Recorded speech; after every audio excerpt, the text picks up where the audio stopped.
nous allons entrer en avant. Ce temps liturgique ne s'est mis en place que très progressivement.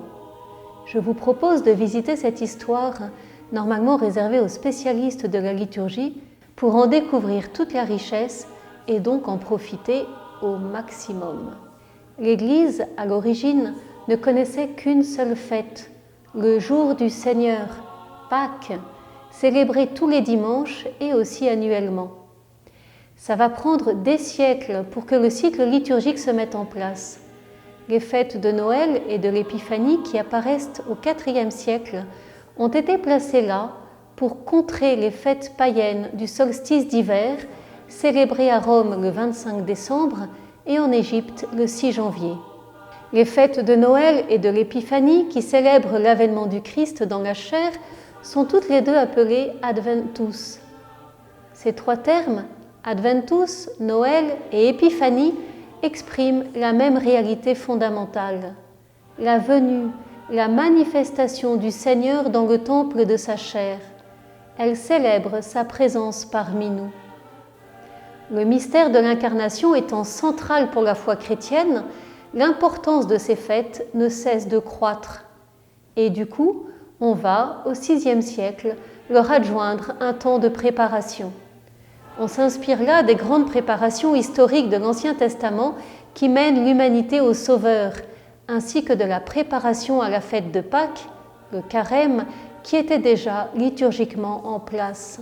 À Rome, il s'agit vraiment de se préparer à Noël, dans une tonalité plus festive, qui finalement prévaudra dans l'Église latine.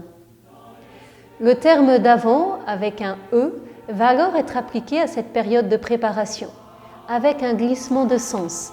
L'Avent n'est plus la fête de l'avènement du Seigneur, de sa venue et de sa présence parmi nous, mais le temps ante adventum, le temps de préparation à cet avènement, un temps d'attente vigilante et priante. À quel avènement va-t-il préparer les fidèles ? Une sorte de dédoublage va s'effectuer.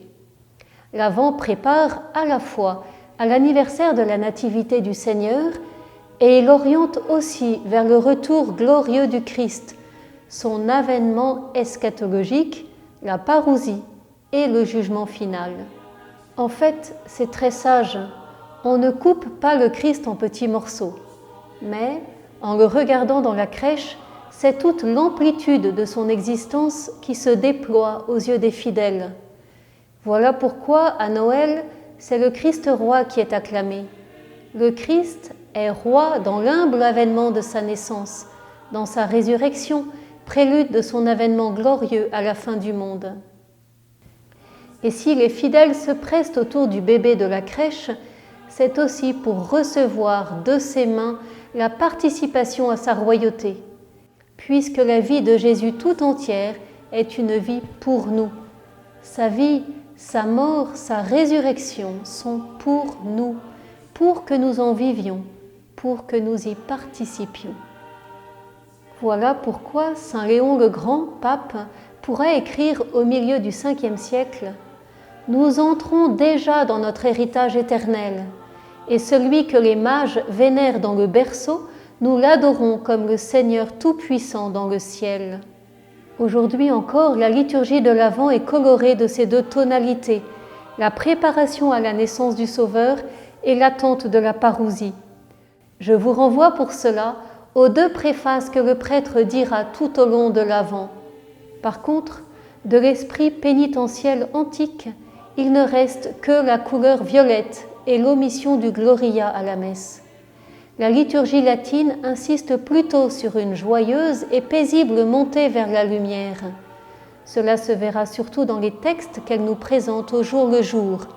Il y a là une magnifique pédagogie que nous regarderons la semaine prochaine.